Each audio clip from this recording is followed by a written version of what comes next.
Motilal Oswal mid cap mutual fund को लोग बहुत गालियां दे रहे हैं अभी, क्योंकि पिछले एक साल में इस फंड ने केवल 1.5% के रिटर्न दिए हैं, वहीं कैटेगरी ने 9% के रिटर्न दिए। तो अचानक से इस फंड में ऐसा क्या हो गया? दो सिंपल पॉइंट्स में समझते हैं। पहला है इस फंड का पोर्टफोलियो कंस्ट्रक्शन। तो देखो, इस म्यूचुअल फंड में अभी 25 से 30 स्टॉक्स हैं, जबकि कैटेगरी एवरेज अगर आप देखेंगे typical mid cap mutual fund में 50 से 70 स्टॉक्स होते हैं। यानी ये फंड बहुत ही कॉन्सेंट्रेटेड म्यूचुअल फंड है। अगर आप इसके टॉप 10 स्टॉक्स देखोगे ना, तो उसमें 54% इनका पैसा लगा हुआ है। मतलब अगर इसके टॉप 10 स्टॉक्स ने अंडर परफॉर्म करा ना, तो पूरा के पूरा फंड ही अंडर परफॉर्म करने लग जाता है।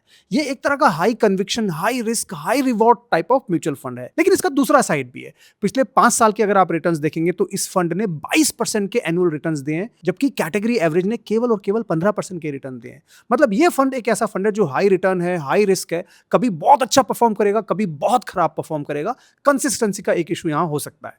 दूसरा रीजन है वैल्यूएशंस। इस फंड की अगर आप एवरेज पी रेशियो देखोगे तो अराउंड 46 निकल के आती है, वहीं कैटेगरी एवरेज अगर आप देखोगे तो अराउंड 30 है। मतलब कि इस फंड में बहुत सारे एक्सपेंसिव स्टॉक्स हैं, एंड जनरली ग्रोथ स्टॉक्स ही होते हैं जो एक्सपेंसिव होते हैं, और जब ग्रोथ स्टॉक्स में करेक्शन आता है ना, तो बहुत ज्यादा डैमेज हो जाता है। इसीलिए अभी ये म्यूचुअल फंड अंडर परफॉर्म कर रहा है। इसका मतलब ये नहीं कि फंड बेकार है, फंड का नेचर समझो। ये फंड हाईली वॉलेटाइल है, हाई रिस्क कभी होती है, कभी हाई रिटर्न्स हो जाते हैं। कंजर्वेटिव इन्वेस्टर्स के लिए नहीं है। अग्रेसिव इन्वेस्टर हो तो जाके एक्सप्लोर कर सकते हो। आपके हिसाब से बेस्ट म्यूचुअल फंड कौन सा है? कमेंट में लिखो। हर दिन अगर कुछ नया सीखना है तो मेरे चैनल को फॉलो करो। I will see you tomorrow at 9 PM।